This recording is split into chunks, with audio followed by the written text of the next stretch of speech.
वाटेल. जसं मी सांगितलं की 2500 ते 3000 हा मंथली जो ॲव्हरेज होता तो जूनमध्ये आम्ही 7000च्या आसपास सॅम्पल टेस्ट केले.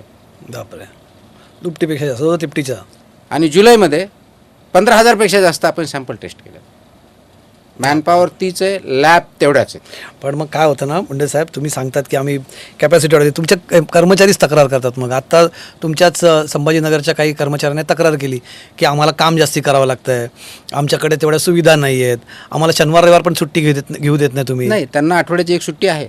त्यांची मागणी अशी आहे की बाकीच्या कार्यालयासारखं 10 ते 6 चालू ठेवा, बाकीच्या सुट्ट्या द्या.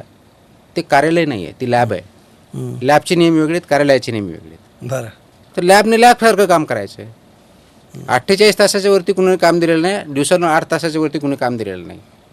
अगोदर त्यांना 10 ते 6ची सवय होती म्हणून त्यांची ती मागणी आहे. तर त्यांना आम्ही समजवलं आहे, याच्यातून समजलं ठीक नाही तर जी काही नियमानुसार पद्धत आहे त्याप्रमाणे त्यांच्यावरती कारवाई करता येईल. कारण लॅब जे आहे ते लॅबसारखे काम आहे. त्यांना रिक्रुटमेंट लॅबसाठी केलेलं आहे. मग ते लॅब असिस्टंट असतील, टेक्निकल ऑफिसर असतील किंवा सायंटिफिक ऑफिसर असतील, जे कोणी असेल लॅबप्रमाणे करायचं आहे. त्यांना वेगळे नियम लागलेले नाहीत. अनफॉर्च्युनेट त्यांना 10 ते 6चे जे नियम लागले होते तेच चुकीचे होते. त्यांना ज्यांचे नियम आहेत त्याप्रमाणे आता त्याप्रमाणे काम सुरू झालं आहे आणि म्हणून हा इफेक्ट जाणवला आहे. पण त्या सरकारी माइंडसेटमधनं कसं बाहेर काढणार तुम्ही लोकांना? कारण हा सरकारी माइंडसेट आहे ना की बाबा आम्ही 10 ते 7च काम करणार, मग सुट्टीच्या दिवशी काम करणार तुम्हाला नाही. नियमाप्रमाणे काम करावं लागेल ना. नियम तुम्हाला 48 तासाच्या वरती कोणी देत नाही आहे, दिवसातले 8 तासाच्या वरती कोणी काम देत नाही आहे. पण म्हणजे तुम्ही आहात वर्कहॉलिक, तुम्हाला कामाची नशा असते, बाकीच्यांना नाही ना तसं. ते त्यांना तुम्ही मग त्यांना बघा, या कामासाठी कमिटमेंट लागते. मग ज्यांना काम करायचं नाही आहे त्यांनी सोडून द्यावं. म्हणजे त्यांना जर पगार पाहिजे आहे आणि त्याच्यासाठी त्यांची नेमणूक झालेली आहे, बिलकुल तेच काम मग. त्याच्या व्यतिरिक्त आम्ही काही काम सांगत नाही ना. हा तुम्ही संदेश दिला त्यांना तसा. हो, क्लिअरली. ज्यांना जमत नाही त्यांनी सोडावं. कसं आहे ना, सरकारी सेटअपमध्ये मी बघितलं म्हणजे अनेकदा कारवाई केली की कर्मचाऱ्यांना आवडत नाही, की बदल्या केला की त्यांना आवडत नाही, मग ते काय मॅटमध्ये जातील, इकडे जातील. या सगळ्या सेटअपमध्ये हे तुम्हाला चॅलेंज असं कधी फेस झालं आहे? तुम्ही मग याच डिपार्टमेंटमध्ये नाही, इतर वेळी तुम्ही काम करता नाही. बघा, की तुमचं कमिटमेंट ठीक आहे, पण तेवढंच कमिटमेंट टीमचंही पाहिजे ना, तरच ते काम होऊ शकेल. That is where the leadership counts, leadership matters. तिथंच लिडरशिप मॅटर करत असते. त्याच्यामुळे प्रथम माझी जी प्रायोरिटी नेहमी असते, याच नाही कोणत्याही डिपार्टमेंटनंतर, प्रथम आपल्याला तिथे रिसोर्सेस, एक्झिस्टिंग रिसोर्सेस काय आहेत हे बघायचं. कोणते असेल, मॅनपॉवर असेल, रिसोर्सेस असेल, मशिनरी असेल, जे काय असेल, सेटअप असेल, त्याचं ऑप्टिमम युटिलायझेशन करायचं ही माझी पहिली प्रायोरिटी आहे. त्यात आत्ता मी जे करतो ते एक्झॅक्टली ऑप्टिमम रिसोर्सेस युटिलाइज करण्याचा प्रयत्न करतोय. अजून ते ऑप्टिमम लेवलला आलेलं नाही, अजून याच्यामध्ये बरीच ग्रोथ होऊ शकते. अजून म्हणजे 15,000च्याही वर जाऊ शकतो. बिलकुल जाऊ शकतो, बिलकुल जाऊ शकतो, काही अडचण नाही. त्याच्यामध्ये टेक्नॉलॉजीचा वापर कसा करता येईल हे बघायचं आहे. जसं कंप्लेनच्या बाबतीत म्हटलं, लोकांना कंप्लेन करण्यासाठी इझी प्लॅटफॉर्म ॲक्सेस केला. जसं मी सांगितलं की 3 आठवड्याच्या मध्ये जर 2800 कंप्लेंट असतील तर किती होईल. मध्ये मेल दिले होते आणि फोन. मी याचं कॅल्क्युलेशन केलं, 25 मेपासून 31 जुलैपर्यंत टोटल कंप्लेंट किती आले असेल आपल्याकडे वेगळ्या माध्यमातून. त्याच्यातलं काही तथ्यांश असेल, काही नसेल. Email, toll free number, phone calls, text messages, WhatsApp आणि आता जे कंप्लेंट पोर्टल केलं, ह्या सगळ्याचा मी काउंट केला तर शॉकिंग नंबर आहे. 25 मेपासून 31 जुलैपर्यंत 10,000पेक्षा जास्त कंप्लेंट आले. बापरे, 10,000 हा आकडा आहे. बापरे. जनरल काही कंप्लेंट अजूनही येतात की बाबा इथं आम्हाला अस्वच्छता सगळ्याच हॉटेलमध्ये सापडते. आता दिस बिकम्स जनरल. हो, त्याच्यामध्ये आम्ही अधिकाऱ्यांना सांगितले की अशी जनरल असेल तर त्याच्यावरती उत्तर एवढं द्यायचं की तुम्ही स्पेसिफिक कंप्लेंट द्या, त्याच्यावरती या अजून आपल्याला काही करता येईल.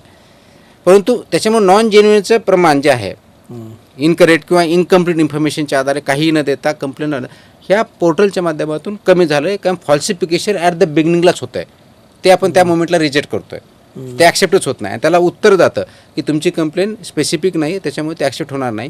किंवा अशाही काही कंप्लेंट प्रयत्न करतात लोक दुसऱ्या डिपार्टमेंटच्या. त्यासाठी तुम्ही काय फोटो काय पुरावे मागता की तुम्ही त्याच्यामध्ये दाखला आपला फोटो टाकता येतो, व्हिडिओ टाकता येतं. लोकेशन कंपल्सरी केलं कारण तुम्ही कंप्लेंट करताय तिकडचे आणि तुम्ही आहात इथले. पण अनोनिमस म्हणजे असं हां, पण त्याच्यामध्ये सांगतो, त्याच्यामध्ये जो नंबर येतो मोबाईलचा तो आम्ही मास्क करतो. तो अधिकाऱ्याकडे जातो, त्याला नंबर पण माहीत नसतो. अच्छा. सो काय होतं म्हणजे समजा अनोनिमस म्हणजे ती जो अधिकारी तपासतो, वाटेल ना, एखाद्याची कंप्लेंट केली, तक्रार मला जो अधिकारी आहे त्याच्यापर्यंत हे डिटेल जात नाहीत. अधिकाऱ्यापर्यंत जात नाही नाही. म्हणजे ज्याची तक्रार आहे ते त्याला मास्क कळण्याचा मार्गच नाही. करतो ते फक्त मला बघता येतं. आणि दुकानदारालाही बघतात ज्याच्याबद्दल तक्रार आहे की माझी कोणी तक्रार केली उद्या नाही त्याच्याकडे जाण्याचं काही कारणच नाही. काहीच कंप्लेंट तर फक्त अधिकाऱ्याकडे जाणार आहे. बरं. दुकानदाराकडे जाण्याचं काही म्हणजे दुकानदाराकडे कोणी तपास- बिनदिक्कतपणे येऊन कंप्लेंट करू बिलकुल शकतो बिलकुल करू शकतो. त्यांच्या फक्त जेन्युइन कंप्लेंट पाहिजे. जेन्युइन कंप्लेंट करू शकतो. बिलकुल. सोशल मीडियाच्या काळात ना खूप व्हिडिओज व्हायरल होतात. म्हणजे तुम्हाला आता एक व्हिडिओ दाखवणार आहे मी ते महाराष्ट्रातले नाही व्हिडिओ ते, पण तरी असे व्हिडिओज खूप व्हायरल होत असतात आणि त्याच्यामुळे जनतेच्या मनात खूप भीती असते आणि ती असते. सोशल मीडिया मधले जेन्युनिटी तपासा. नाही, आता हे 2 व्हिडिओ तुम्हाला दाखवतो. वेगवेगळे व्हिडिओ आहेत खरं तर. व्हिडिओ बघूया. आता हा व्हिडिओ मधल्या काळात खूप व्हायरल झाला होता. मी अनेक वेळेस बघितलं याची So याची- जेन्युनिटी काय आहे. हां. How do know it is genuine म्हणून. हम्म. कारण आपण कोणत्याही सोशल मीडिया कोणत्याही मीडिया बघताना आपण हा एक आहे बघा. हा हे फरसाण खूप याच्या फॅक्टरीज आहेत. म्हणजे मुंबईत तुम्हाला सांगतो याचं ना लोकेशन दिसतंय तिथं, याचं ना नाव दिसतंय, याचं काही दिसत नाही. तर याच्यावरती आपण कसं समजायचं. पण हे रॅम्पंट आहे ना. तुम्हाला माहिती आहे मुंबईत म्हणजे काय काय नावाचे बेकरी असेल तिथे नाही, पाव तुम्ही बनवतात ते speci- पायाने. जोपर्यंत स्पेसिफिक इन्फॉर्मेशन येणार नाही तर याच्या आधारे आपण काय करणं अपेक्षित आहे. हम्म. त्याच्यामुळे असे- कंप्लेन करताना हां. असे येतात ना. हां. पण जोपर्यंत आपल्याला त्याचं लोकेशन, त्याचं नाव, त्याचं एक्झॅक्टली फॉल्ट काय हे कळत नाही तोपर्यंत त्याच्या आधी जनरलाइज आपण कुठे शोधणार त्याला. पण तुमच्या माहितीत आहेत असे आता असं म्हणजे फरसाण कुठेही बनतं आजकाल. कोणी 4 खोलीमध्ये भिंती घेतात तिथे पसरवून टाकतील फरसाण किंवा ते जसं मी बेकरीचं अशी उदाहरण काही दिलं. माहिती आली तर आपण कारवाई करतो. हां. पण नाही, तुमच्या माहितीत असे असतात की हा प्रकार आहे रॅम्पंट आहे विशेष करून असं म्हटलं की बेकरी. रॅम्पट म्हणजे असे काही सापडतात ना. अच्छा. विदाऊट लायसन्स चालता येत नाही. आपण 10 लाखापर्यंत दंड करू शकतो. विदाऊट लायसन्स कुणी असा बिझनेस केला 10 लाखापर्यंत? हो 10 लाखापर्यंत दंड आहे त्याला. राईट.